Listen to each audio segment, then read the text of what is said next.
Diretor Clínica HNGV, Marcelino Correa, halo no contato by Retel, empresa pública, rodada linha eletricidade rua do Hospital Nacional. Marcelino Correa informa assunto neba jornalista Sira e Hospital Nacional Giro Valadares HNGV, quarta-feira lorong hito. Fulan junho tinan rihun rua ronolo resintolu. Ni hato informação né, liga com eletricidade nebe sempre matelakan. Durante né, foi implicação do equipamento Sira e Hospital Nacional. Aí makan mate né, primeiro me implica vai itania equipamento Sira.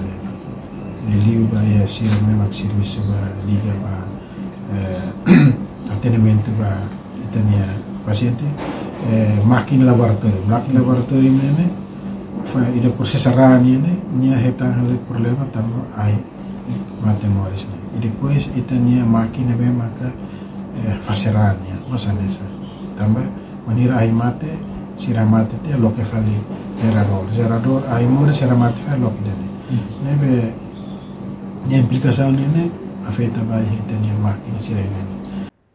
Também Hospital Nacional Giro Valadares se halo kontaktu ba Edetel EP hori dadalina eletricidade rua ba IHNGV nune wa hiralina ida mate ida selu klakana fatein hori labele fu implicação ba equipamento saúde e Hospital Nacional Giro Valadares no Edetel EP mos concorda ona atu dadalina rua IHNGV no gerador nebe macro IHNGV nel força lato.